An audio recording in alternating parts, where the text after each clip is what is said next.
Ang lahat ay nangyari ng napakabilis. Isang iglap, ang matigas na sahig na gawa sa marmol ay sumasalubong sa kanya. Sa susunod na iglap, ang buong mundo niya ay isang kaleidoscope ng mga naghahalong kulay at mga pira-pirasong imahe. Ang chandelier na kristal sa itaas nila ay parang bituing nahuhulog mula sa langit. Ang mga rosas na maingat niyang inayos sa florera sa paanan ng hagdan ay nagkalat. Ang mga talulot nito ay parang mga patak ng dugo sa puting sahig. Narinig niya ang isang malakas na tunog, isang pagbasag. Bago niya naintindihan, nabungo niya pala iyon na tumama sa sahig. Naramdaman niya ang matinding sakit na gumapang sa buong katawan niya. Ngunit bago nilamon ng kadiliman ang kanyang kamalayan, may isang bagay na mas masakit pa sa anumang sugat na natamo niya. Isang imahe na nakatatak sa kanyang isipan. Ang huling bagay na nakita niya ay ang mukha ng kanyang asawa. Si Marco. Nakatayo sa tuktok ng hagdanan, nakatingin sa kanya mula sa itaas. Hindi gulat, hindi takot, hindi awa. Walang kahit anong emosyon. Bakit? Iyon ang tanong na gustong isigaw ng kanyang kaluluwa habang ang buhay ay unti-unting umaalis sa kanya. Bakit, Marco? Bakit?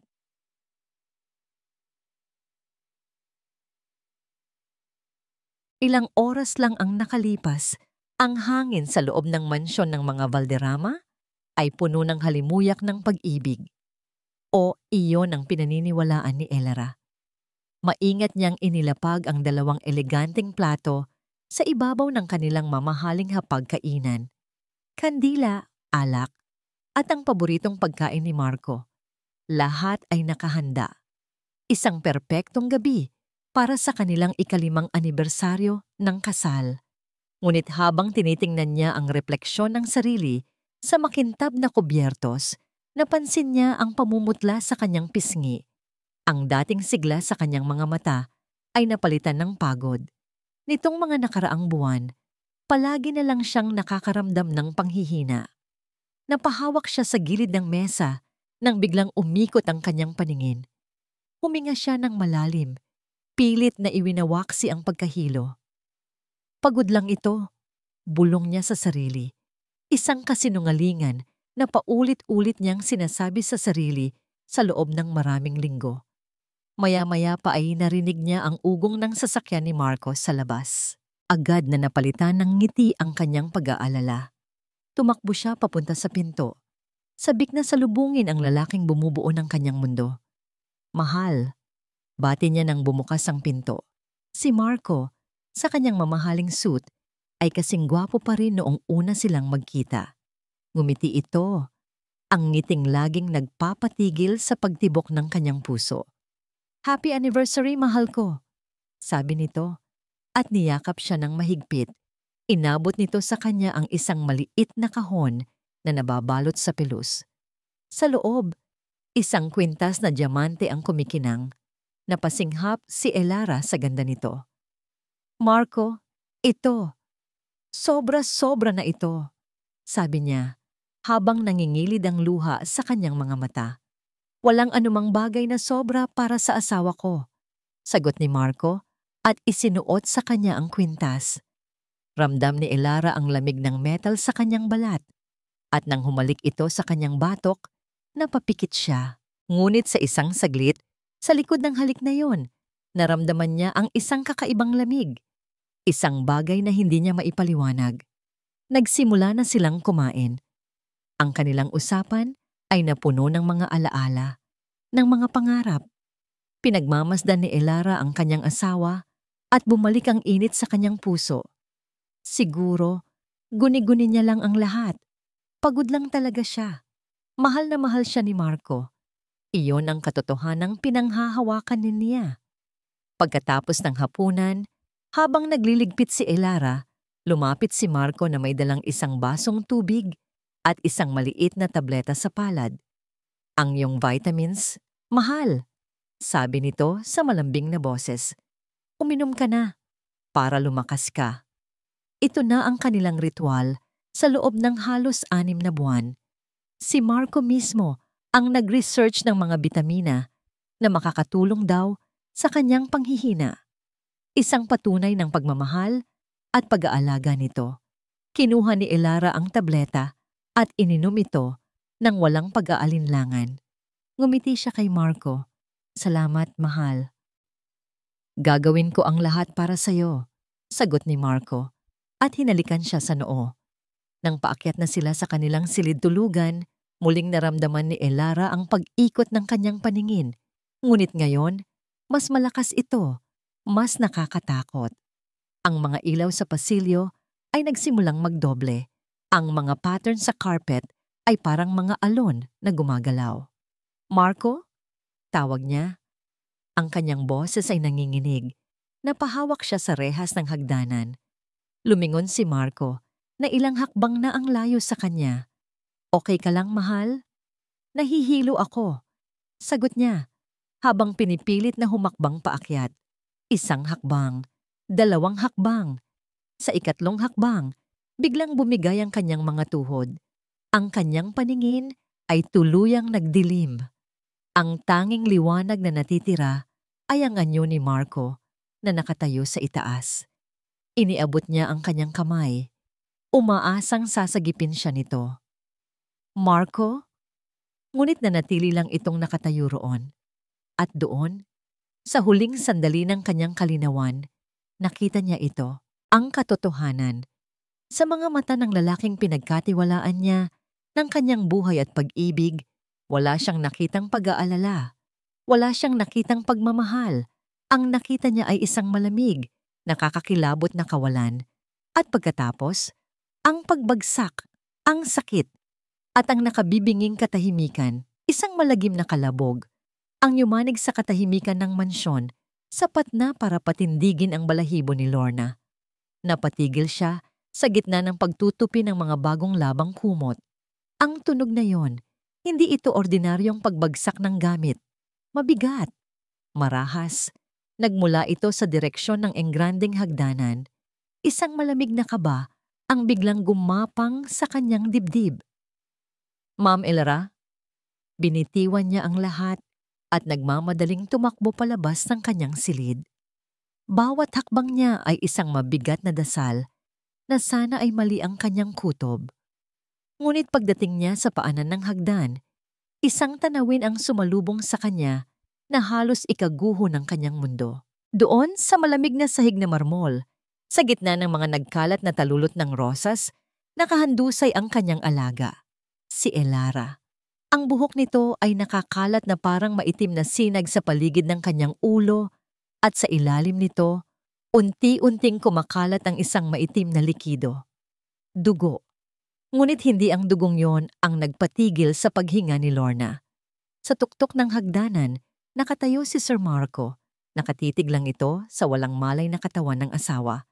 Sa loob ng ilang segundo na parang isang kawalang hanggan, wala itong ginawa. Nakatayo lang. Isang anino sa dilim. Pagkatapos, nang magtama ang kanilang mga mata, biglang nagbago ang anyo nito. Ang blangkong ekspresyon ay napalitan ng pagkagulat. Elara, sigaw nito. Ang boses ay biglang napuno ng pag-aalala. At nagmamadaling bumaba. Ngunit huli na. Nakita na ni Lorna. Nakita niya ang saglit na pag-aalinlangan, ang pagkaatrasadong reaksyon. At sa sandaling iyon, lahat ng maliliit na pagdududa na matagal na niyang itinatago sa kanyang puso ay nagsama-sama at naging isang nakakatakot na katiyakan. Ma'am? Ma'am Elara, sigaw ni Lorna. Lumuhod sa tabi ng kanyang alaga. Nanginginig ang mga kamay habang marahan itong tinatapik sa pisngi. Gumising po kayo. Tumawag kayo ng ambulansya. Bilis! Utos ni Marco na ngayon ay nasa tabi na rin nila. Ang kanyang boses ay nagpapakita ng perpektong antas ng pagkasindak. Ngunit habang abala ito sa pag-arte, ang isip ni Lorna ay lumilipad sa ibang lugar. Naalala niya ang mga gabing naririnig niya si Sir Marco na may kausap sa telepono sa pag-aakalang tulog na ang lahat. Mga pabulong ngunit galit na salita tungkol sa pera at utang. Naalala niya ang paraan ng pagtitig nito kay Ma'am Elara kapag nakatalikod ito. Hindi tingin ng pagmamahal, kundi tingin ng isang taong naghihintay. At higit sa lahat, naalala niya ang mga bitamina. Ang mga tabletang yon na si Sir Marco mismo ang bumibili. Ang mga tabletang yon na sinimulan lang inumin ni Ma'am Elara noong magsimula ang kanyang biglaang panghihina at pagkahilo. Isang ideya ang biglang pumasok sa kanyang isip. Isang ideya na napakadilim, ngunit sa kanyang puso, alam niyang kailangan niyang gawin. Habang si Marco ay abala sa pakikipag-usap sa operator ng emergency hotline, tumayo si Lorna. "Kukuha lang po ako ng tubig at tuwalya, sir." Paalam niya. Pilit na pinapakalma ang kanyang boses, ngunit hindi siya sa kusina dumiretso. Mabilis ngunit tahimik ang kanyang mga hakbang paakyat sa hagdan, patungo sa master bedroom. Nanginginig ang kanyang mga kamay habang binubuksan niya ang pinto. Sa ibabaw ng bedside table, sa tabi ng larawan ng masayang mag-asawa, naroon ang maliit na bote ng gamot, ang bote ng bitamina. Hindi na siya nag-isip pa. Dinampot niya ito at mabilis na isinilid sa malalim na bulsa ng kanyang duster. Ang maliit na boteng plastik ay parang isang blok ng yelo sa kanyang palad. Bumalik siya sa ibaba na may dalang basang tuwalya. Ilang segundo bago pa man mapansin ni Marco ang kanyang pagkawala. Sakto namang narinig na nila ang sirena ng ambulansya sa di kalayuan. Sa ospital, ang bawat minuto ay parang isang oras. Si Lorna ay tahimik na nakaupo sa isang sulok. Ang kanyang kamay ay hindi umaalis sa bulsa na naglalaman ng bote. Habang si Marco ay paikot-ikot sa waiting area, ang perpektong imahe ng isang nag-aalalang asawa. Ilang oras ang lumipas bago lumabas ang isang doktor. Ang mukha nito ay seryoso. "Mr. Valderrama?" Agad na lumapit si Marco. "Ako po. Kumusta po ang asawa ko, Doc?" Huminga ng malalim ang doktor. Mrs. Valderrama suffered a severe head trauma from the fall. Mayroon po siyang pamumuo ng dugo sa kanyang utak. Ginawa na po namin ang lahat ng aming makakaya, but she has slipped into a coma. Gumuho ang mundo ni Lorna. Napahawak siya sa kanyang dibdib. Pinipigilan ng isang hikbi. Coma. Isang salita na kasing kahulugan ng isang mahabang kadiliman. Ngunit si Marco, matapos ang isang saglit na pagtahimik, ay nagtanong. Hindi nito itinanong kung gagaling pa ba si Elara. Hindi nito itinanong kung ano ang mga susunod na hakbang. Sa halip, sa isang boses na halos pabulong ngunit malinaw na narinig ni Lorna, itinanong nito, "Ano po? Ano po ang worst case scenario, Doc? Kailangan ko pong maging handa sa lahat." Sa sandaling iyon, isang nakakakilabot na lamig ang gumapang sa buong katawan ni Lorna. Mas malamig pa kaysa sa sahig na marmol kung saan niya natagpuan si Elara. Alam na niya. Hindi ito tanong ng isang asawang naghahanda sa pinakamasama. Ito ay tanong ng isang taong umaasa dito. Nang isara ng doktor ang pinto, iniwan si Marco sa katahimikan ng pasilyo. Isang katahimikan na para sa kanya ay kasing tamis ng musika. Koma. Paulit-ulit na umalingaw-ngaw ang salitang iyon sa kanyang isipan. Hindi ito tunog ng trahedya. Ito ay tunog ng oportunidad. Ang tunog ng isang kandado na malapit nang bumukas. Pinilit niyang panatilihin ang maskara ng pagdadalamhati sa kanyang mukha habang si Yaya Lorna ay tahimik na umiiyak sa isang upuan sa di kalayuan. Isang matandang mangmang. Anong alam niya? Para kay Lorna, si Elara ang lahat. Para kay Marco, si Elara ay isang tulay, isang maganda, mayaman, at ngayon ay sirang tulay na malapit na niyang tawirin sa huling pagkakataon. Umupo siya sa pinakamalayong upuan, malayo sa mga mata ng matanda. Inilabas niya ang kanyang cellphone, hindi para tumawag ng tulong o magbigay ng balita sa pamilya. Binuksan niya ang kanyang banking app. Isang kulay pulang numero ang sumalubong sa kanya. Isang malaking negatibong balanse na parang isang halimaw na handa siyang lamunin. Sa ilalim nito, sunod-sunod na mensahe mula sa mga taong pinagkakautangan niya. Mga banta, mga paalala na nauubos na ang kanyang oras. Isang mapait na ngiti ang gumuhit sa kanyang mga labi. 5 taon. 5 taon ng pagtitiis sa tabi ng isang babaeng walang alam sa mundo, kundi ang karangyaan. 5 taon ng pag-arte bilang perpektong asawa. Para saan? Para sa mga tira-tirang yaman na ibinibigay sa kanya ng pamilya Del Rio.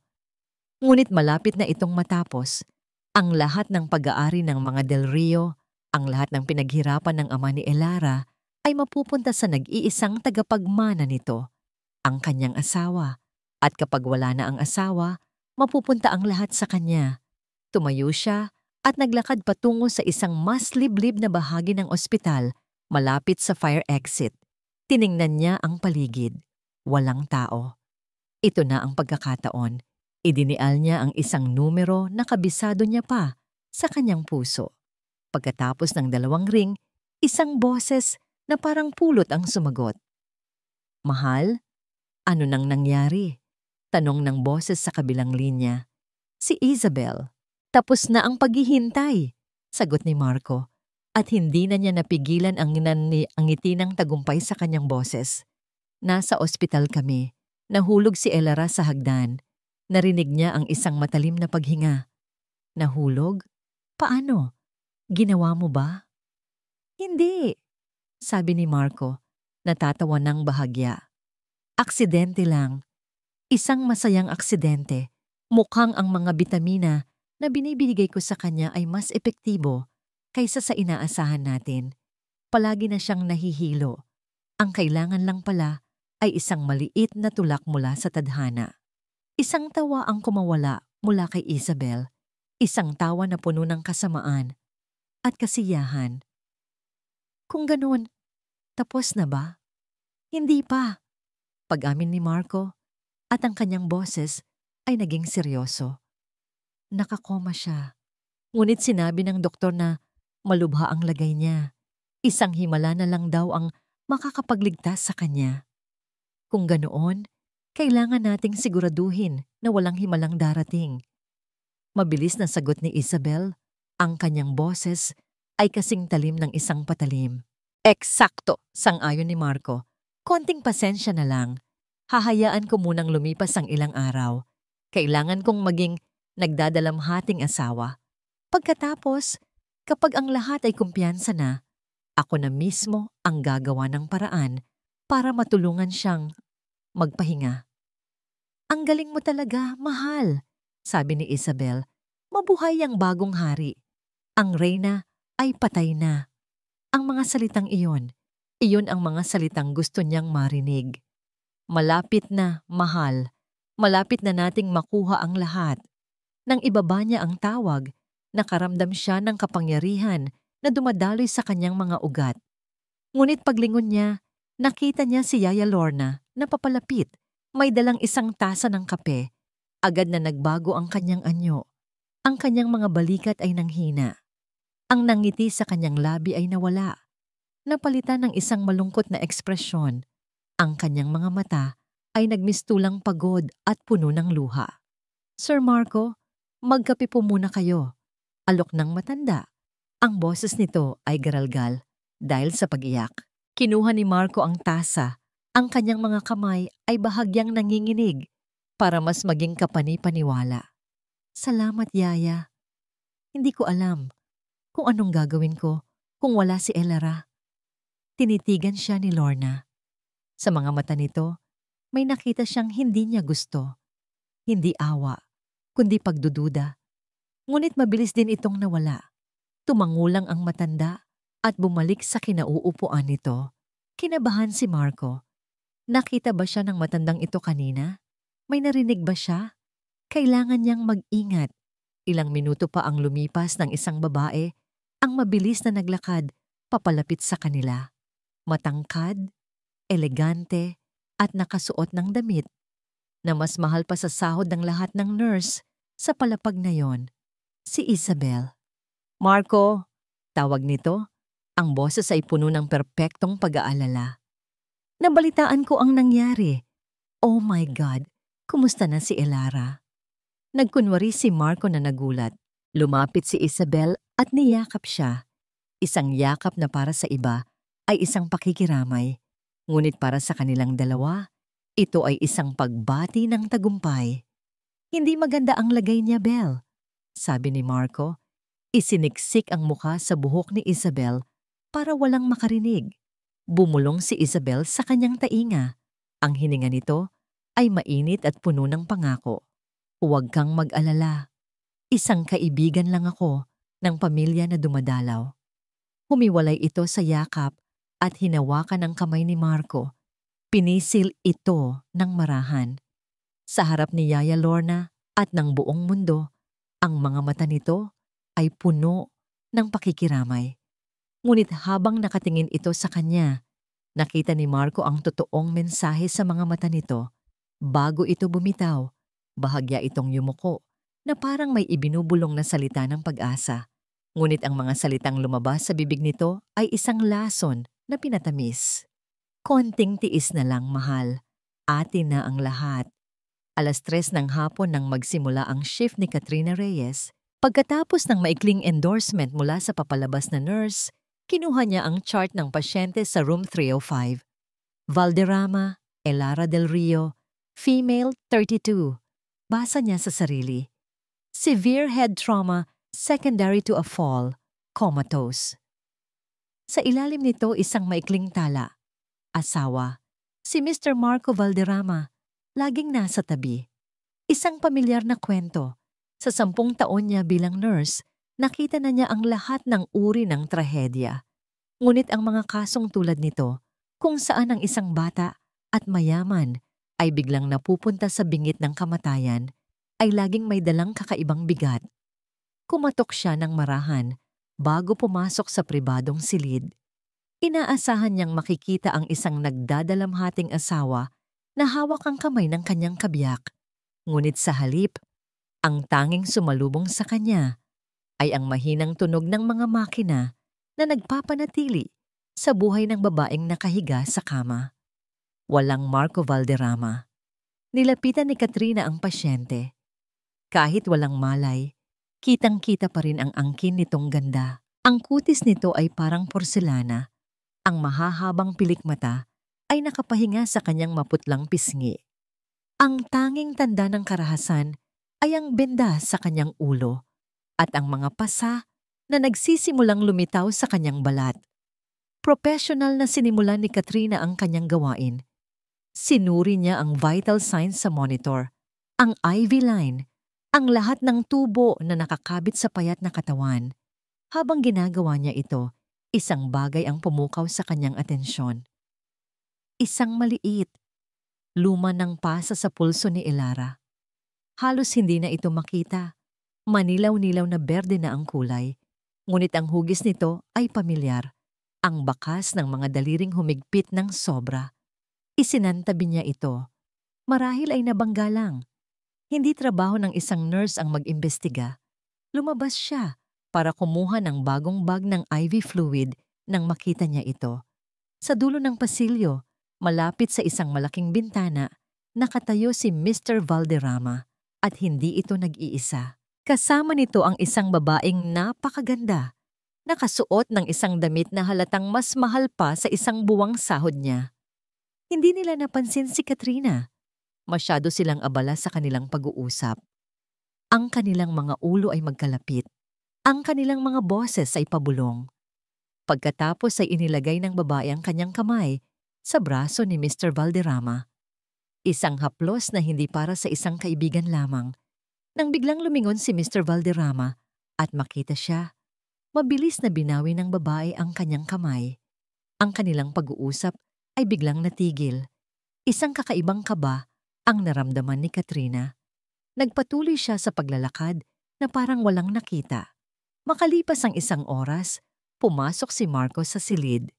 Ang kanyang mukha ay puno ng perpektong pag-aalala. Nurse, kumusta na siya? Stable po ang vital signs niya, sir. Sagot ni Katrina habang isinusulat ang kanyang mga obserbasyon sa chart. Para masubukan ang kanyang hinala, nagtanong siya. Sir, para lang po sa aming record, si Ma'am Elara po ba ay may history ng pagkahilo o panghihina bago po ang aksidente? Ang pagbabago sa mukha ni Marco ay bahagya lamang, ngunit hindi ito nakaligtas sa mapanuring mata ni Katrina. Isang saglit na pag-igting ng kanyang panga. Isang malamig na kislap sa kanyang mga mata. Bakit mo na itatanong? Ang boses nito ay kalmado, ngunit may talim. Importante pa ba yan ngayon? Ang mahalaga ay ang kalagayan niya ngayon. Routine question lang po, sir. Mabilis na sagot ni Katrina, umatras ng bahagya. Para po makumpleto ang kanyang medical history. Tumango lang si Marco, ngunit ang tingin nito sa kanya ay nagbago. Naging mas mapagbantay, mas matalim. Ang natitirang bahagi ng shift ni Katrina ay lumipas ng may mabigat na pakiramdam. Ang mga maliliit na bagay ay nagsimulang magkaroon ng kahulugan. Ang pagiging iritable ni Marco, ang babae sa pasilyo, ang pasa sa pulso. Ang mga ito ay mga piraso ng isang puzzle na hindi niya gustong buuin. 11:00 ng gabi, malapit nang matapos ang kanyang tungkulin. Habang ginagawa niya ang kanyang huling pag-ikot, napadaan siya sa isang maliit na family lounge. Doon, nakita niya ulit si Marco. Nakatalikod, may kausap sa cellphone. Naglakad siya ng dahan-dahan, hindi para makinig, ngunit hindi niya maiwasang marinig ang huling mga salita na binitawan nito sa mababang boses na puno ng pagkadismaya. Hindi na natin kailangang maghintay pa ng matagal. Kailangan na nating tapusin ito. Napatigil si Katrina sa likod ng isang pader. Ang kanyang puso ay biglang kumabog ng napakabilis. Tapusin ang ano? Ang paghihintay? Ang paghihirap? O ang buhay ni Elara Valderrama? 2 araw na ang lumipas. 2 araw ng walang katapusang paghihintay at mga pilit na ngiti sa malalamig na pasilyo ng ospital. Si Yaya Lorna ay nakaupo sa tabi ng kama ni Elara. Marahang hinahaplos ang kamay nito na puno ng mga tubo. Si Sir Marco ay nasa labas. Inaasikaso ang mga bisita, sabi nito. Ngunit alam ni Lorna na ang kausap nito ay ang babaeng yon, si Isabel. Palagi silang magkasama, bumubulong sa mga sulok na akala nila ay walang nakakakita. Kailangan niyang umuwi. Kailangan niyang kunin ang mga gamit ni Ma'am Elara at kailangan niyang harapin ang bagay na nakatago sa ilalim ng kanyang mga damit sa aparador. Sir Marco, uuwi po muna ako sandali. Paalam niya nang makita ito sa labas. Kukunin ko lang po ang ilang damit ni Ma'am. Tumango lang si Marco. Ang isip ay tila nasa ibang lugar. Sige Yaya, mag-ingat ka. Ang pag-uwi sa mansyon ay parang pagpasok sa isang libingan. Ang dating masayang tahanan ay nababalot ngayon ng isang nakabibinging katahimikan. Ang mga rosas sa florera ay lanta na. Isang malungkot na paalala ng gabing iyon. Hindi muna siya sa silid ni Elara nagpunta. Dumiretso siya sa maliit na altar sa isang sulok ng kusina, kung saan laging nakatirik ang isang kandila para sa mahal na birhen. Sinindihan niya ang bagong kandila. Ang maliit na apoy ay sumayaw, nagbibigay buhay sa maamong mukha ng imahen. Napaluhod si Lorna at ipinikit ang kanyang mga mata. Hindi na niya napigilan ang mga luhang kanina pa niya pinipigilan. Mahal na ina, bulong niya, ang kanyang boses ay basag. Tulungan niyo po ako. Bigyan niyo po ako ng liwanag. Alam kong may mali. Nararamdaman ko po sa aking puso. Si Ma'am Elara, hindi po aksidente ang nangyari sa kanya. Gabayan niyo po ako sa dapat kong gawin. Bigyan niyo po ako ng lakas ng loob. Nanatili siyang nakaluhod ng ilang minuto, hinahayaan ang init ng kandila at ang kanyang pananampalataya na palakasin ang kanyang loob. Pagkatapos, tumayo siya. Ang kanyang mga mata ay puno pa rin ng luha, ngunit ang kanyang mga balikat ay mas tuwid na. Ang kanyang puso ay puno pa rin ng takot, ngunit ngayon, mayroon na itong determinasyon. Naglakad siya papunta sa kanyang silid. Mula sa ilalim ng tumpok ng mga damit, kinuha niya ang bote. Tinitigan niya ito. Isang ordinaryong bote ng gamot na may puting takip. Walang kahit anong pangalan ng brand. Ang nakasulat lang sa maliit na etiketa ay Special Vitamins for EV. Nasulat kamay mismo ni Sir Marco. Binuksan niya ito. Inilagay niya ang isang tableta sa kanyang palad. Maliit at kulay abo. Amoy lupa, amoy halaman. Hindi ito amoy bitamina. Alam niya. Sa kaibuturan ng kanyang kaluluwa, alam niyang ang maliit na tabletang ito ang simula ng lahat. Ito ang lason. Ngunit ang pakiramdam ay hindi sapat. Kailangan niya ng katibayan. Maingat niyang ibinalik ang tableta at isinara ang bote. Kumuha siya ng isang malinis na panyo at maingat na ibinalot dito ang bote na parang isang mahalagang hiyas. Kailangan itong makita ng isang taong mas nakakaalam. Biglang tumunog ang telepono sa sala. Nagulat si Lorna. Halos mabitawan niya ang hawak niya. Dahan-dahan siyang lumabas. Nakita niya ang pangalan sa screen. Sir Marco. Nanginginig niyang sinagot ito. "Hello, sir." "Yaya, nasaan ka na?" tanong ni Marco. Ang boses nito ay walang pasensya. "Nandito pa po sa mansyon, sir. Naghahanda na po ng mga damit ni ma'am." "Sige," sabi ni Marco. "Isang bagay lang. Wag na wag kang papasok sa opisina ko. May mga importanteng dokumento doon na ayokong may ibang humawak. Malinaw ba?" Ang utos na yon, ang biglaang pagbabawal, para itong isang kulog na nagpatibay sa lahat ng kanyang hinala. Bakit niya biglang ipagbabawal iyon? Ano ang itinatago nito doon? Opo, sir. Malinaw po," sagot ni Lorna. Pilit na pinapanatili ang normal na tono. Pagkababa ng telepono, naramdaman ni Lorna ang mabilis na pagtibok ng kanyang puso. Ito na yon. Ang Diyos na mismo ang nagbigay sa kanya ng senyales. Hindi na siya pwedeng maghintay pa. Kinuha niya ang kanyang lumang cellphone at hinanap ang numero ng kanyang pamangkin. Si Leo, isang binatang nagtatrabaho bilang lab technician sa isang maliit na klinik. "Hello, Tita Lorna?" sagot ng masayang boses ni Leo. "Leo, iho." Simula ni Lorna, huminga ng malalim. "Pwede ba akong humingi ng pabor? Isang napaka-importanteng pabor." Makalipas ang ilang oras, sa isang maliit na coffee shop malayo sa ospital, palihim na iniabot ni Lorna ang boteng nakabalot sa panyo kay Leo. "Tita, ano po ito?" nagtatakang tanong ng binata. "Huwag ka nang magtanong, iho," pakiusap ni Lorna. "Kailangan ko lang malaman kung ano talaga ang laman niyan. Bitamina ba talaga yan?" Nakita ni Leo ang desperasyon sa mga mata ng kanyang tiyahin. Tumango ito.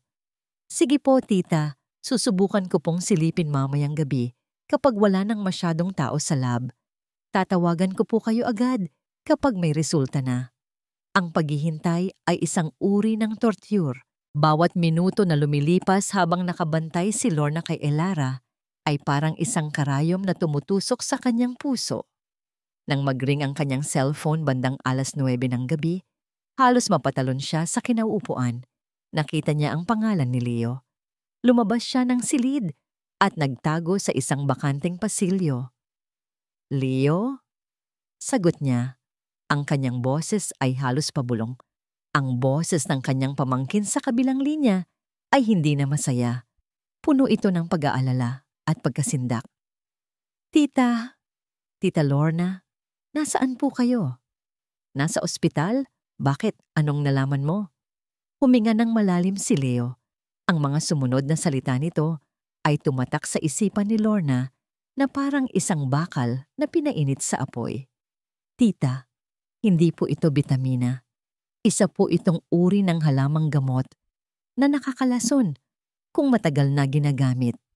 Ang tawag dito ay, tita, ang laman ng bote na to ay dahan-dahang pumapatay sa kung sino man ang umiinom nito." Ang mga salitang narinig ni Katrina. Kailangan na nating tapusin ito ay parang lason na, unti-unting kumakalat sa kanyang isipan. Ang natitirang oras ng kanyang shift ay isang pagpapanggap. Ngumingiti siya sa ibang mga pasyente, nakikipag-usap siya sa kanyang mga kasamahan, Ngunit sa likod ng kanyang profesional na maskara, ang kanyang utak ay puno ng mga tanong na walang sagot. Sino ang kausap ni Mr. Valderrama? Ano ang kailangan nilang tapusin? Paulit-ulit na bumabalik sa kanyang isipan ang imahe ng naghihingalong si Elara sa room 305. Ang pasa sa pulso nito, ang malamig na tingin ni Mr. Valderrama, ang babaeng maganda sa pasilyo. Hindi siya mapakali. Alam niyang hindi ito tama. Hindi ito isang simpleng kaso ng pagdadalamhati. May isang aninong gumagapang sa mga pasilyo ng ospital, isang aninong mas nakakatakot kaysa sa anumang sakit. Kinailangan niyang mag-overtime. Gumawa siya ng dahilan na kailangan niyang tapusin ang ilang paperwork.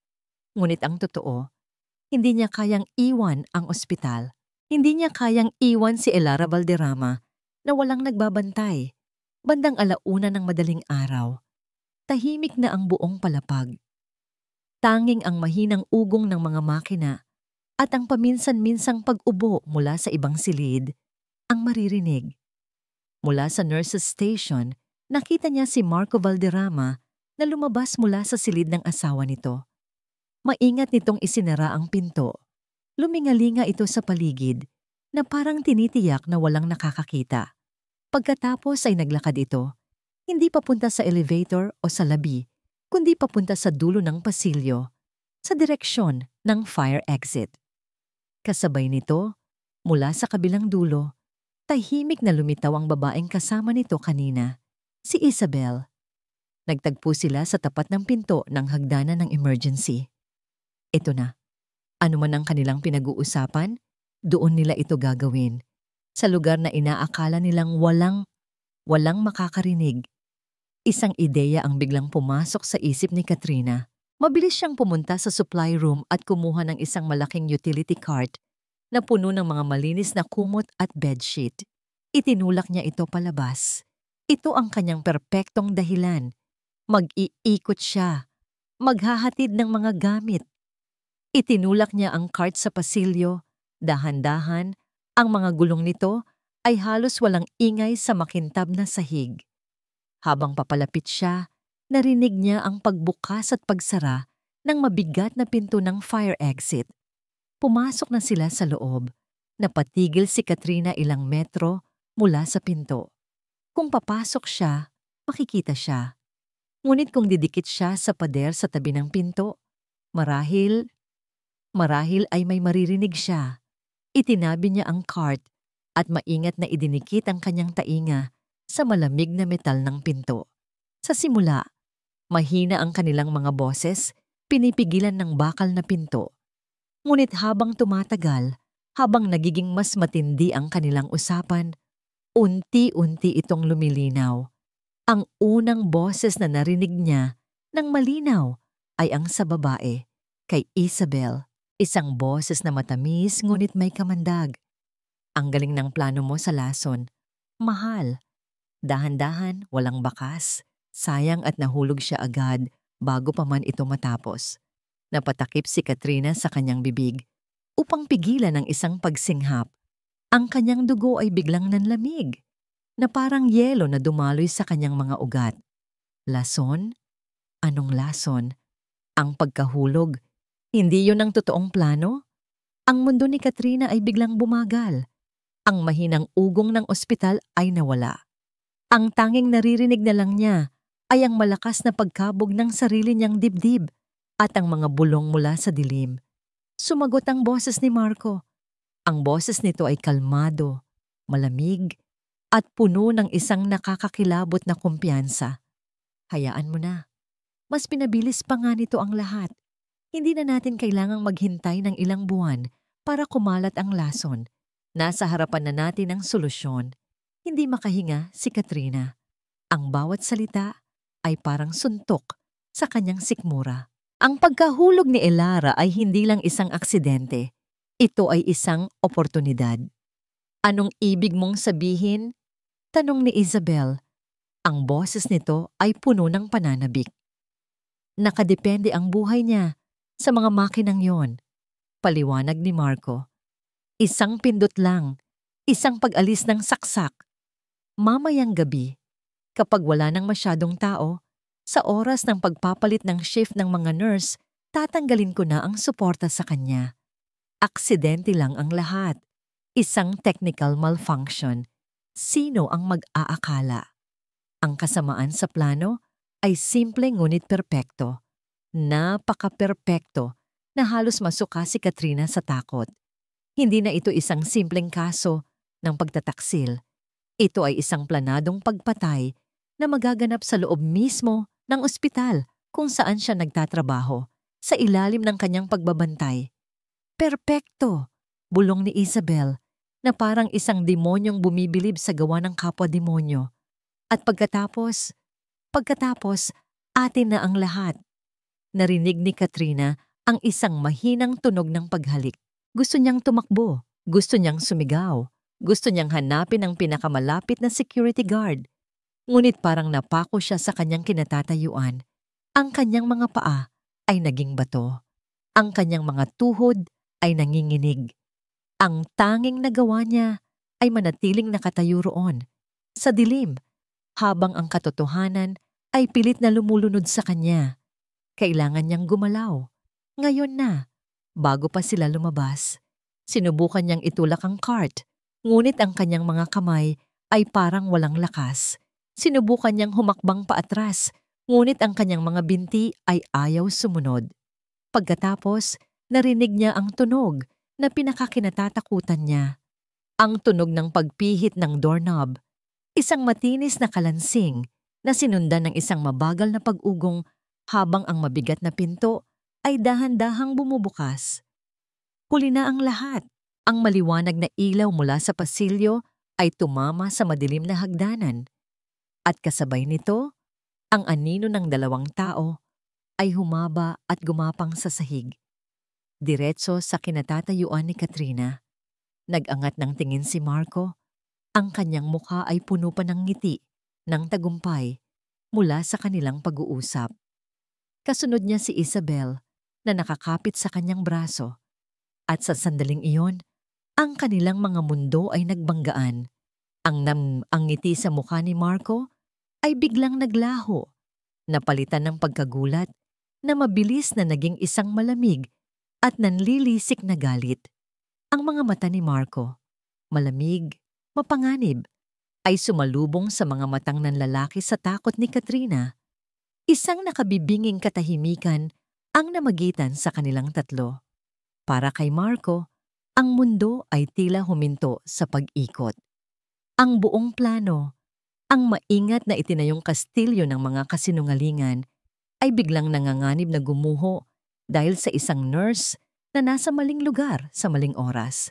Nakita niya ang takot sa mga mata ni Katrina, isang takot na nagsasabing narinig nito ang lahat. Si Isabel ang unang nakabawi. Mabilis nitong binitiwan ang braso ni Marco at umatras ng isang hakbang na parang naghuhugas kamay sa anumang koneksyon sa pagitan nila.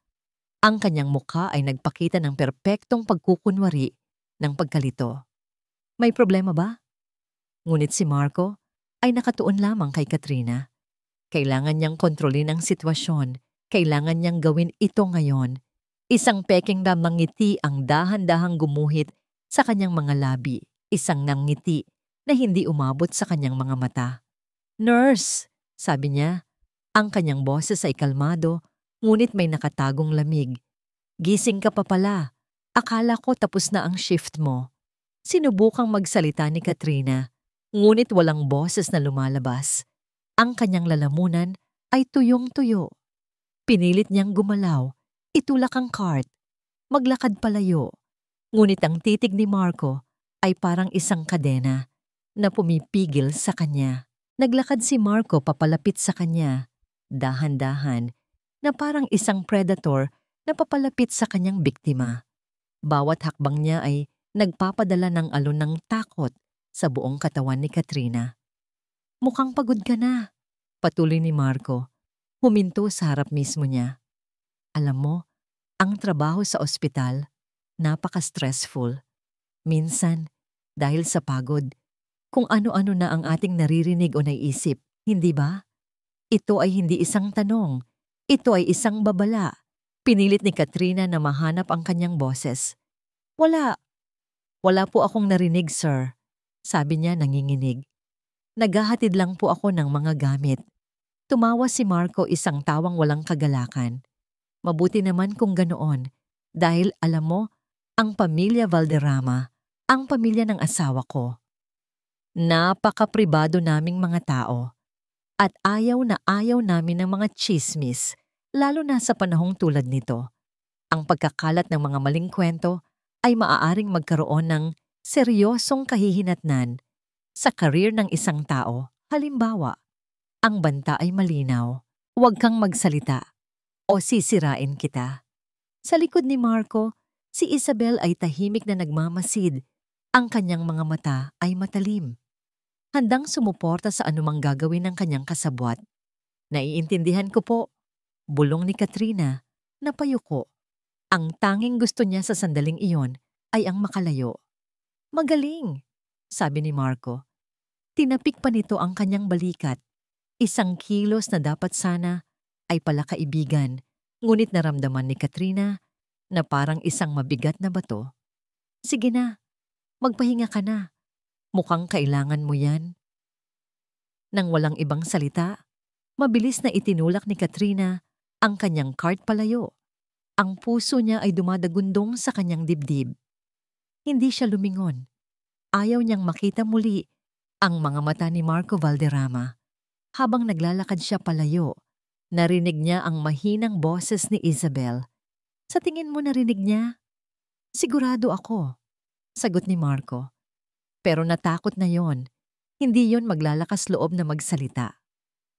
Sa kabilang dako ng syudad, si Yaya Lorna ay nasa loob ng isang taxi. Ang kanyang mga kamay ay mahigpit na nakahawak sa cellphone na tila ito ang kanyang rosaryo. Ang mga salita ng kanyang pamangkin ay umuulit-ulit sa kanyang isipan. Dahan-dahang pumapatay.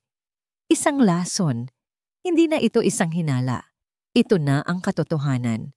Ang mabait at maalaga niyang alaga ay unti-unting pinapatay ng sarili nitong asawa. At ngayon, habang si Elara ay walang malay sa ospital, mas malapit ito sa kamatayan kaysa dati. Manong, pakibilisan pa po. Pakiusap niya sa driver ng taxi. Ang kanyang boses ay nanginginig. Kailangan niyang makarating sa ospital. Kailangan niyang sabihin sa isang tao ang kanyang nalalaman. Ngunit kanino? Sa mga pulis? Maniniwala ba sila sa isang matandang katulong laban sa isang mayaman at makapangyarihang tao tulad ni Sir Marco? Sa mga doktor, sasabihin lang ng mga ito na hindi yon ang kanilang trabaho. Kailangan niya ng isang kakampi sa loob. At bigla, naisip niya ang nurse na yon. Ang nurse na may mga matang puno ng pag-usisa. Ang nurse na nagtanong tungkol sa pagkahilo ni Ma'am Elara. Si Nurse Katrina. Hindi niya alam kung bakit, ngunit naramdaman niyang may pag-aalala rin ito. Marahil, kung maipapakita niya rito ang kanyang ebidensya, pagdating sa labi ng ospital, halos takbuhin na niya ang pasilyo. Malapit na siyang sumakay ng elevator nang bigla siyang may nakita. Sa dulo ng lobby, papalabas ng pinto, ay si Nurse Katrina. Ang mukha nito ay putlang-putla. Ang kanyang mga mata ay ligaw at ang kanyang mga kamay ay nanginginig. Mukha siyang isang taong nakakita ng multo. Nurse Katrina! Tawag ni Lorna. Lumingon ang nurse. Ang kanyang mga mata ay nanlaki nang makita siya. Nagkatagpo sila sa gitna ng lobby. Dalawang babae mula sa magkaibang mundo na pinag-isa ng isang madilim na sikreto. Tinitigan nila ang isa't isa at sa mga mata ng bawat isa, nakita nila ang parehong bagay. Takot. At alam nila, nang walang anumang salitang binibitawan, na hindi na sila nag-iisa sa laban na ito. Kadiliman. Iyon ang mundo ni Elara. Isang walang hanggang kadiliman na walang tunog, walang pakiramdam, walang oras. Para siyang isang dahon na lumulutang sa isang itim na karagatan. Ngunit pagkatapos, may isang bagay na nagbago. Isang mahinang tunog. Isang pamilyar na tunog. Isang beep, beep, beep na paulit-ulit. Isang makina. Pagkatapos ay may isa pang tunog. Isang boses na umiiyak. Mahina. Puno ng pighati. Mami Lara, gumising na po kayo. Parang awa niyo na po. Yaya Lorna? Sinubukan niyang magsalita, ngunit walang boses na lumalabas.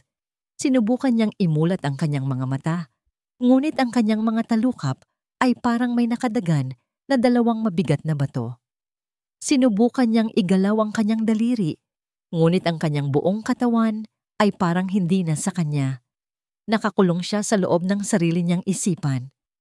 Ang tanging nagagawa niya ay makinig.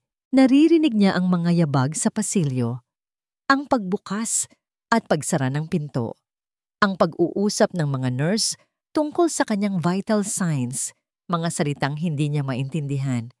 Naging ganito ang kanyang bagong realidad. Isang mundo ng mga tunog na dumadaloy sa kanyang paligid habang siya ay nananatiling isang bilanggo ng katahimikan. Isang araw, isang boses ang pumunit sa monotonong ritmo ng ospital. Ang boses na dati ay nagbibigay sa kanya ng kapayapaan, ngunit ngayon ay nagdudulot ng isang kakaibang kaba. Ang boses ni Marco. Pwede mo na kaming iwan, Yaya. Narinig niyang sinabi nito.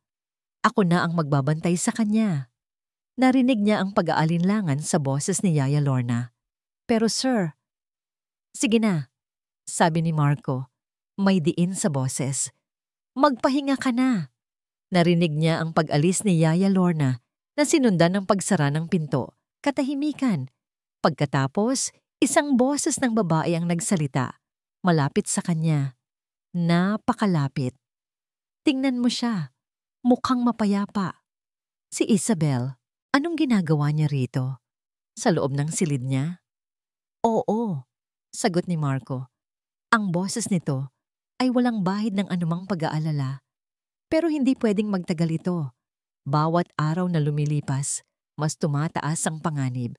Paano kung magising siya? Isang malamig na takot ang gumapang sa kaluluwa ni Elera. Magising? Gising na ako, Marco. Naririnig ko kayo. Hindi yan magigising, sabi ni Isabel. At kailangan nating siguraduhin yan. Oras na para tulungan siyang magpahinga ng tuluyan. Ang mga salita ay tumagos sa kamalayan ni Elara na parang mga piraso ng yelo. Tulungan magpahinga? Anong ibig sabihin nila? Narinig niya ang mga yabag ni Marco na papalapit sa kanyang kama. Naramdaman niya ang pagbabago ng hangin sa tabi niya. Naramdaman niya ang presensya nito, nakatayo, nakatingin sa kanya. Gusto niyang sumigaw, gusto niyang tumakbo, ngunit wala siyang magawa. Tama ka, sabi ni Marco. Gagawin ko na ito mamayang gabi. Sa oras na magpapalit ng shift ang mga nurse, mga 3:00 ng madaling araw, mas kaunti ang tao, mas madali. Anong gagawin mo? Tanong ni Isabel. Ang makinang ito, sagot ni Marco, at narinig ni Elara ang isang mahinang pagtapik sa ventilator na nagpapanatili sa kanyang paghinga. Isang munting aberya lang. Isang aksidente. Walang sino man ang makakaalam. Hindi, hindi, hindi, hindi. Ang salita ay sumisigaw sa loob ng kanyang isipan. Isang sigaw na walang tunog. Ang lalaking pinakasalan niya. Ang lalaking minahal niya ng higit pa sa kanyang buhay. Ang lalaking pinagkatiwalaan niya. Ay papatayin siya. Ang pagkahulog niya sa hagdan. Hindi iyon aksidente. Ngayon, sigurado na siya. At ang laso na nabanggit nila kanina, ang lahat ng piraso ng puzzle ay nagsama-sama sa kanyang isipan, bumubuo ng isang larawan na napakadilim, napakasama, na halos madurog ang kanyang espiritu. Ang pagmamahal ni Marco ay isang kasinungalingan. Ang buong buhay niya ay isang kasinungalingan. Nagpatuloy ang pag-uusap ng dalawa, mga detalye ng kanilang plano, mga pangarap tungkol sa pera na makukuha nila. Ngunit si Elara ay hindi na nakikinig. Ang kanyang buong pagkatao ay nakatuon sa isang bagay lamang. Ang orasan sa kanyang isipan ay nagsimulang tumakbo. 3:00 ng madaling araw. Ilang oras na lang ang natitira sa kanya. Kailangan niyang gumawa ng paraan. Kailangan niyang lumaban. Ipinikit niya ang kanyang mga mata sa kadiliman ng kanyang isipan. Ibinuhos niya ang lahat ng natitirang lakas, ang lahat ng kanyang kagustuhang mabuhay sa isang maliit na bahagi ng kanyang katawan, ang dulo ng kanyang kanang daliri. Galaw. Pinilit niya. Galaw. Isang kislap ng sakit. Isang senyales. Galaw. At pagkatapos, sa gitna ng kanyang walang buhay na kamay, naramdaman niya ito. Isang bahagyang, halos hindi maramdamang paggalaw. Isang kislap ng pag-asa sa gitna ng isang napakalawak na kadiliman. Sa isang maliit at halos walang taong mesa sa cafeteria ng ospital, umupo sina Katrina at Yaya Lorna.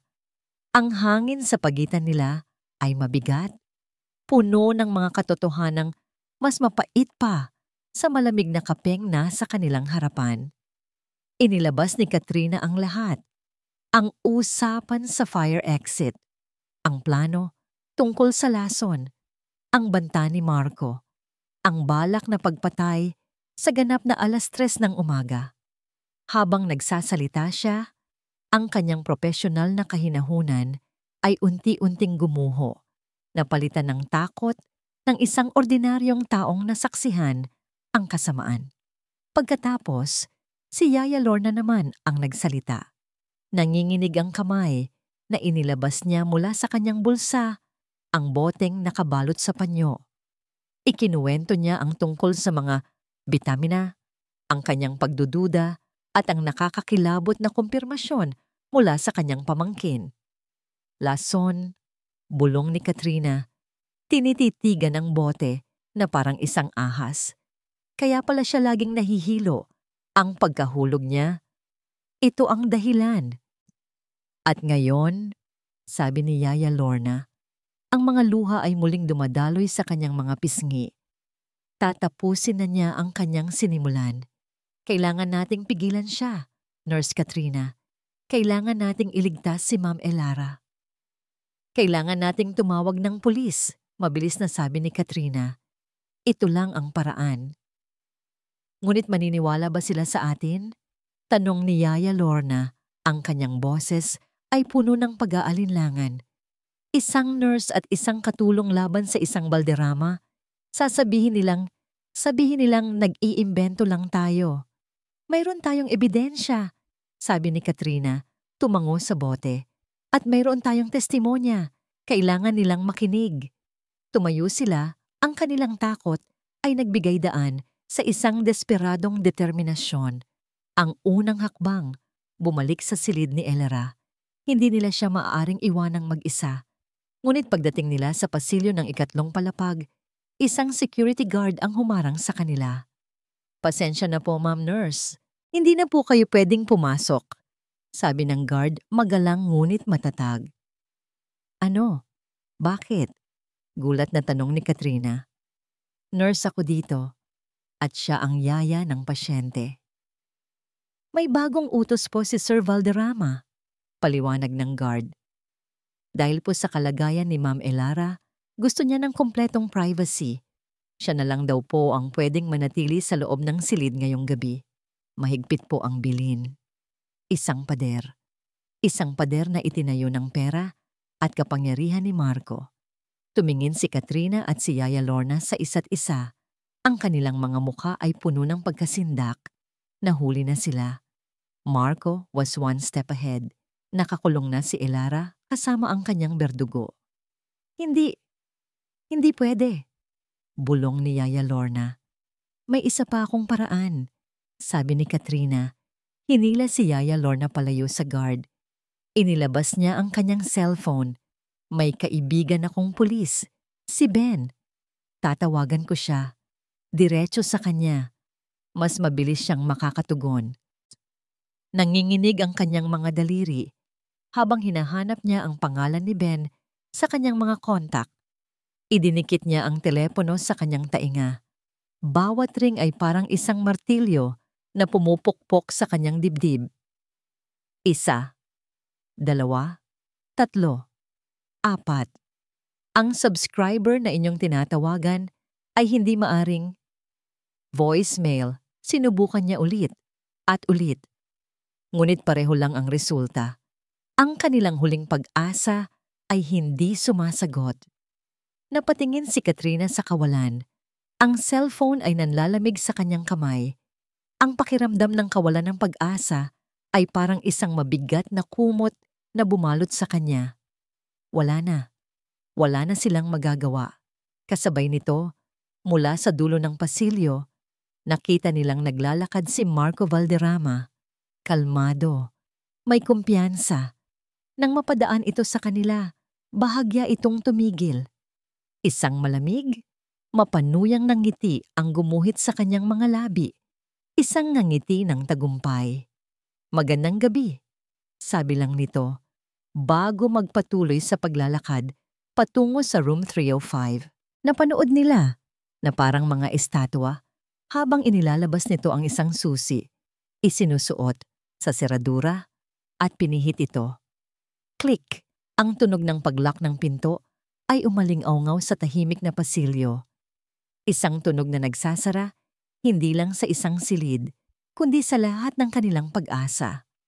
Ang orasan sa pader ng nurse's station ay nagbabadya.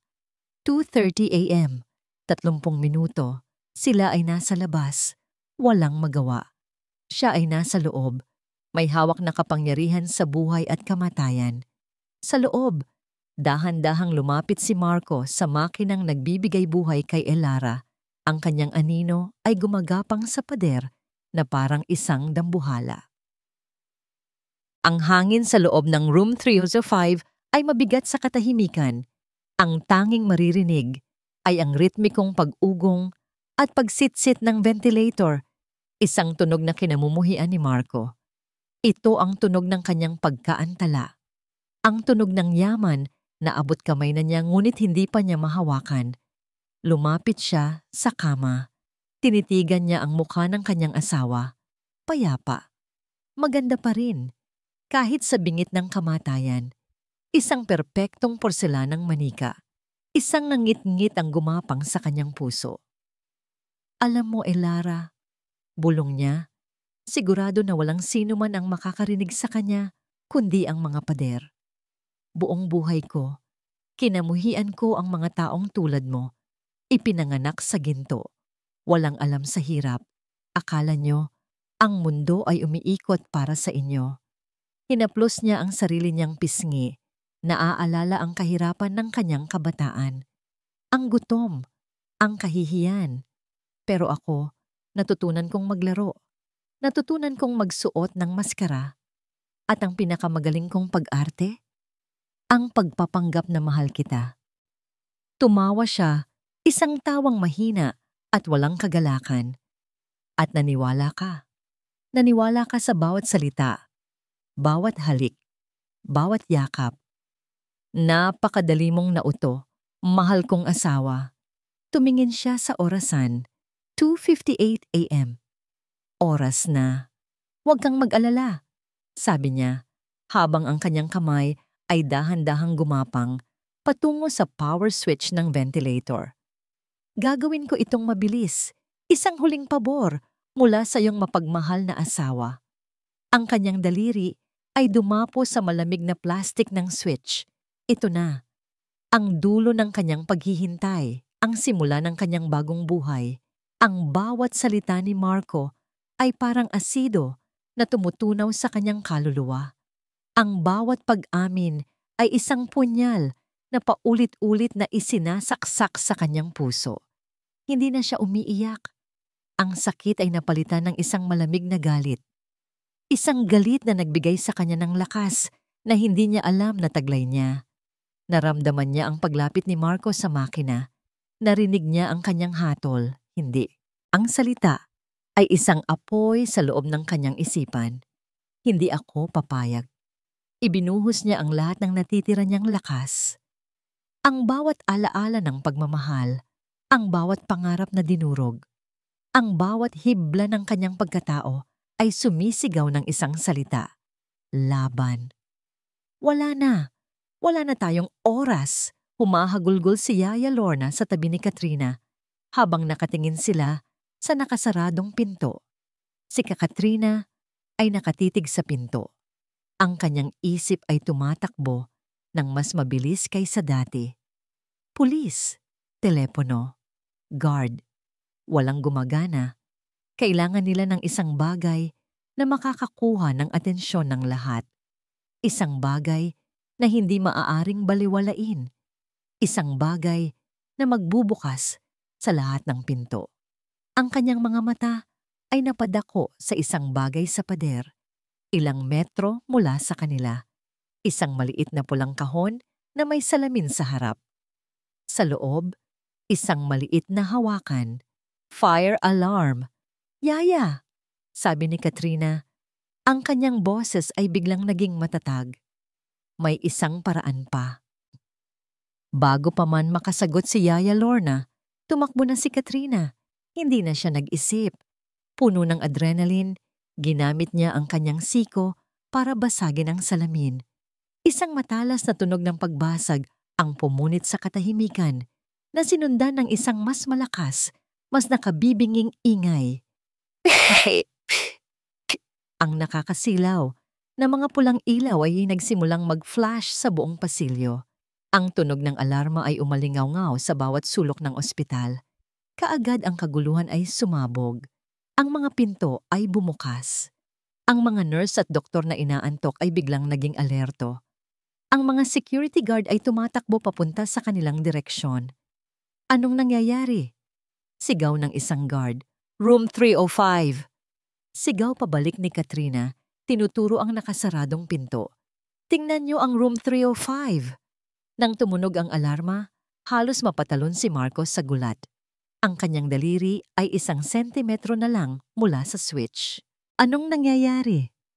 Kasabay ng ingay, narinig niya ang malalakas na katok sa pinto. Sir Valderrama, buksan niyo ang pinto. Fire alarm po. Nataranta siya. Ang perpektong plano niya ay nagkawatak-watak sa loob ng ilang segundo. Tumingin siya mula sa pinto, papunta sa ventilator, at pabalik. Sa gitna ng kaguluhan, isang bagay ang nangyari na nagpatigil sa pagtibok ng kanyang puso. Sa ibabaw ng kama, ang babaeng dapat sana'y walang malay ay gumalaw. Dahan-dahan na parang isang eksena mula sa isang horror movie, iminulat ni Elara ang kanyang mga mata. Walang bakas ng pagkalito, walang bakas ng panghihina. Tanging isang dalisay, nanlalamig na galit. Tumingin ito, hindi sa mga kumikislap na ilaw, hindi sa nag-iingay na alarma, kundi diretso sa kanya. Bam! Bam! Bam! Ang pinto ay pilit na binubuksan. Sir, bubuksan po namin ito.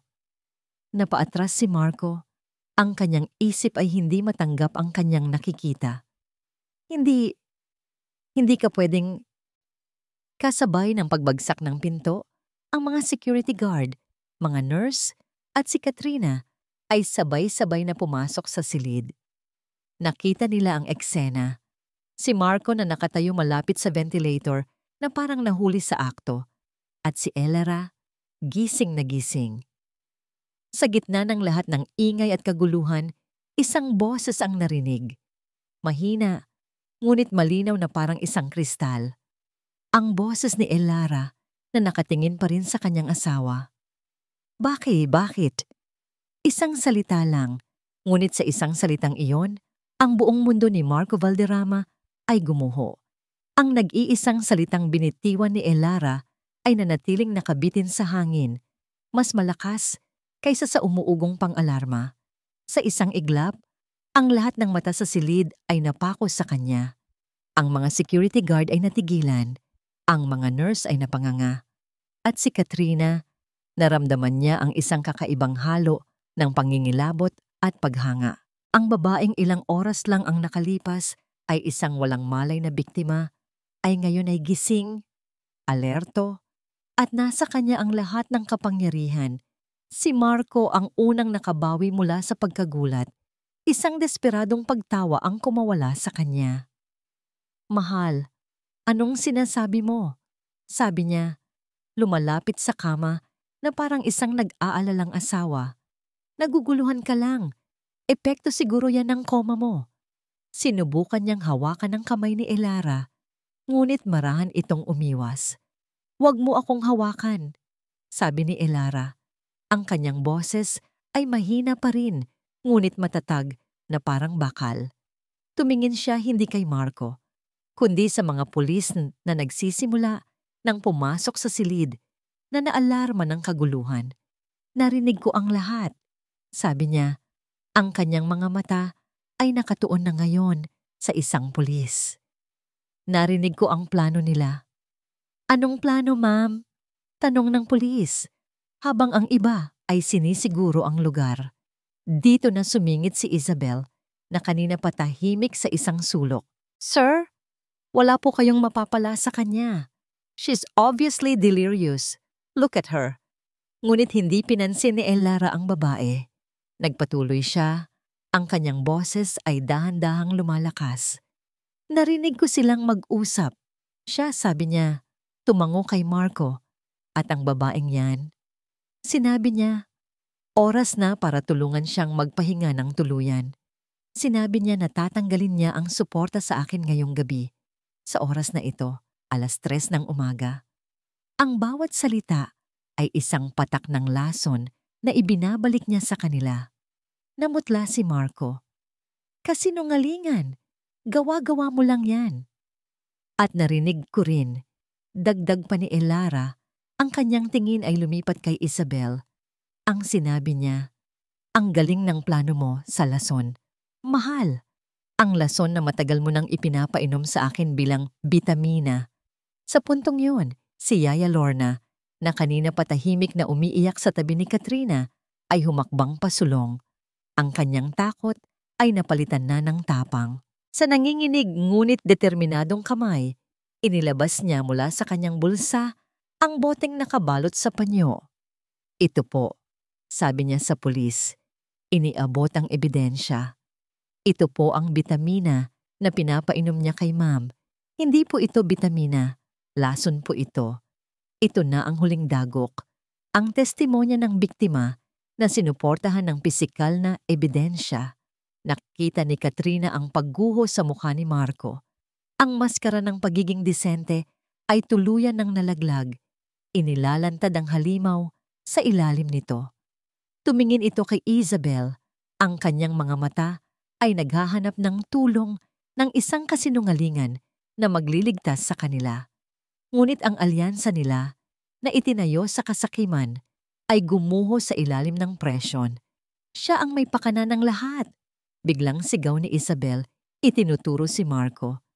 "Sinunod ko lang siya. Pinilit niya ako." "Sinungaling," ganti ni Marco. Ang kanyang boses ay isang galit na sigaw. "Ikaw ang nagtulak sa akin. Ikaw ang nagsabing bilisan ko. Pera mo lang ang habol mo." Ang kanilang pagtuturuan ay isang karimarimarim na palabas na pinanood ng lahat.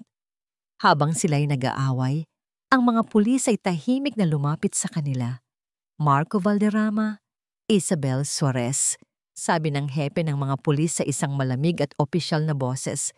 "Inaaresto namin kayo sa salang attempted murder at conspiracy to commit murder."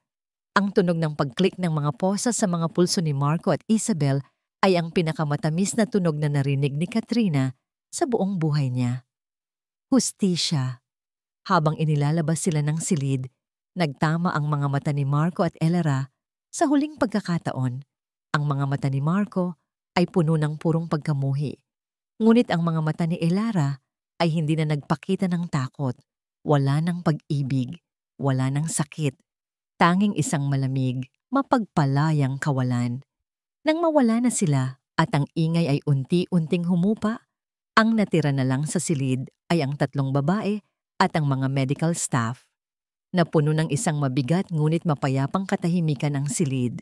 Lumapit si Katrina at Yaya Lorna sa kama ni Elara.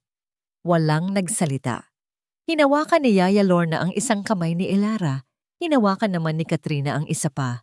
Nagkatinginan silang 3 at sa gitna ng trahedya, sa gitna ng sakit, isang bagay ang nabuo.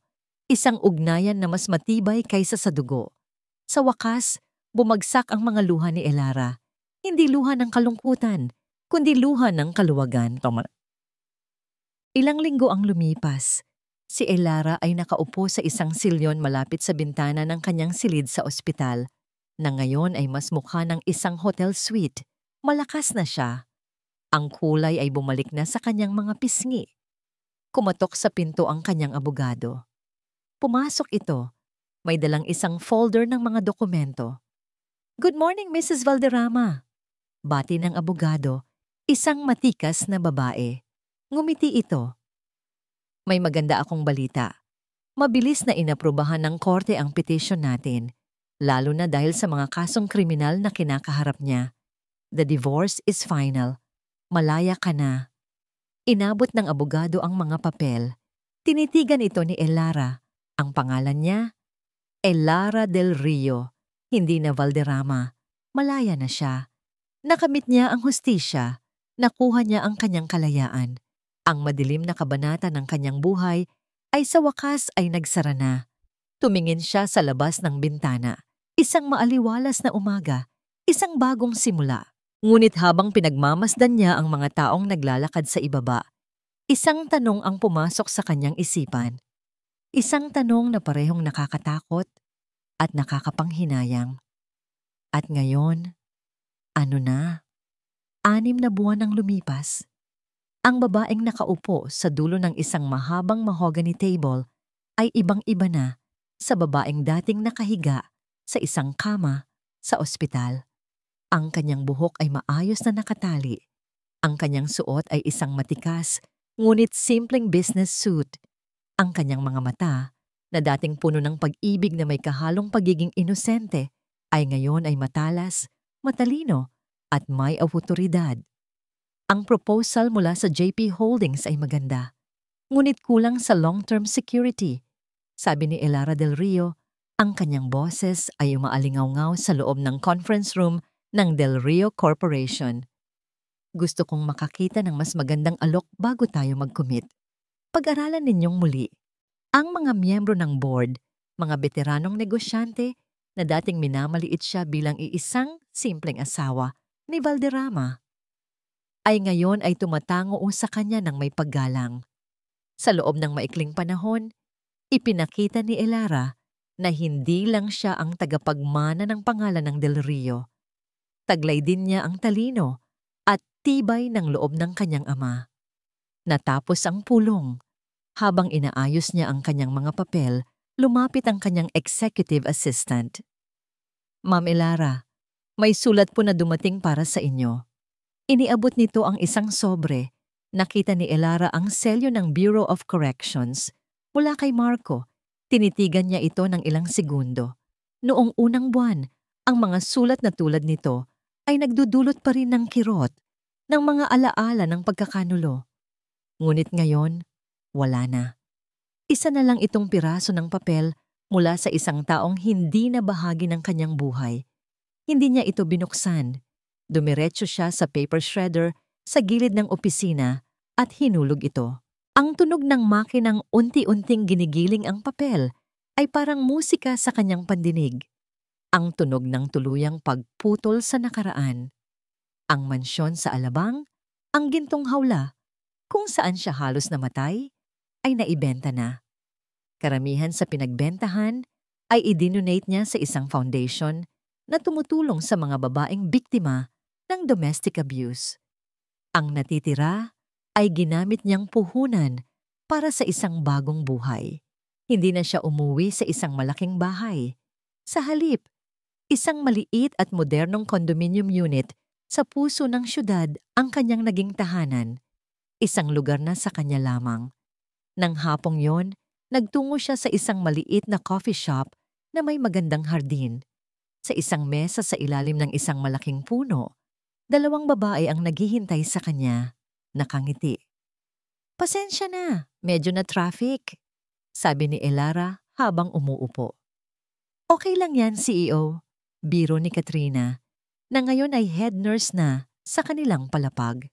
Ang kanyang muka ay masaya at wala nang bakas ng takot na minsan nang namuuroon. "Naku, Elara, huwag mo nang intindihin yon," sabi naman ni Yaya Lorna. Mukha itong mas bata ng 10 taon. Matapos siyang pilitin ni Elara na magretiro na, binilhan niya ito ng isang maliit na bahay na malapit sa pamilya nito, kung saan ang tanging inaatupag na lang nito ay ang pag-aalaga sa kanyang mga apo at sa kanyang hardin ng mga orkidya. Nag-order sila ng kape at cake. Ang kanilang usapan ay napuno ng tawanan at mga kwento tungkol sa mga simpleng bagay, ang nakakatuwang pasyente ni Katrina, ang bagong apo ni Yaya Lorna, ang nakakapagod ngunit masayang araw ni Elara sa opisina. Sila ang kanyang pamilya ngayon. Isang pamilyang binuo hindi ng dugo, kundi ng katapatan at tapang. Alam nyo, sabi ni Elara, habang tinitingnan ang dalawang babae ng may pagmamahal, noong una, akala ko hindi ko nakakayanin. Akala ko ang paghihiganti ang magbibigay sa akin ng kapayapaan. Huminga siya ng malalim. Ngunit nalaman ko na ang tunay na kapayapaan ay wala sa pagtingin sa nakaraan. Nasa pagharap ito sa kinabukasan at sa pagpapasalamat sa mga taong nanatili sa tabi mo. Nang magpaalam sila, hindi na bumalik si Elara sa kanyang kondo. Sa halip, nagmaneho siya papunta sa dalampasigan. Hinubad niya ang kanyang sapatos at naglakad sa buhanginan. Ang malamig na tubig ay humahalik sa kanyang mga paa. Ang hangin ng dagat ay sariwa at malinis, tinatangay ang lahat ng bigat sa kanyang dibdib. Pinanood niya ang paglubog ng araw. Ang kalangitan ay nag-aapoy sa kulay kahel, rosas at lila. Isang magandang pagtatapos sa isang araw. Isang magandang pagtatapos sa isang madilim na kabanata. Walang paghihiganti, walang galit, tanging kapayapaan. Sa kauna-unahang pagkakataon, sa napakatagal na panahon, naramdaman ni Elara del Rio ang tunay na kahulugan ng kalayaan. Ngumiti siya. Isang nangiting totoo, payapa, at puno ng pag-asa para sa lahat ng bagong umaga na darating. At dito nagtatapos ang kwento ng muling pagsilang ni Elara del Rio. Maraming salamat sa iyo, mahal naming tagapakinig, sa iyong pagsubaybay at pagsama sa amin sa bawat kabanata ng kanyang paglalakbay. Mula sa sakit ng pagkakanulo hanggang sa tamis ng tagumpay at kapayapaan. Habang isinusulat ko ang kwentong ito, naramdaman ko ang bawat pighati, bawat takot, at bawat kislap ng pag-asa ni Elara, ni Yaya Lorna, at ni Katrina. Nais kong lumikha ng isang salaysay na hindi lamang tungkol sa paghihiganti, kundi tungkol sa paghahanap ng lakas sa gitna ng kadiliman at sa pag-alam na ang tunay na kalayaan ay hindi matatagpuan sa pagganti, kundi sa pagpapatawad. Hindi para sa iba, kundi para sa sarili nating kapayapaan. Naway magsilbing paalala ang kwento ni Elara na kahit sa pinakamadilim na sandali, laging may liwanag na naghihintay, na ang bawat pagbagsak ay isang pagkakataon upang bumangong muli, mas matatag at mas buo kaysa dati. Muli, mula sa kaibuturan ng aking puso, maraming salamat sa iyong oras at pakikinig. Ang iyong suporta ang nagbibigay buhay sa amin nandi sa aming mga kwento. Ano ang iyong saloobin sa paglalakbay ni Elara? Aling bahagi ng kwento ang pinakatumatak sa iyo? Ibahagi mo naman sa amin ang iyong mga komento sa ibaba. Gusto naming marinig ang iyong boses. Hanggang sa muli nating pagkikita sa susunod na kwento, ito ang iyong lingkod na nagsasabing, mag-ingat ka palagi. Nagmamahal, hindi binasa ang sulat ko,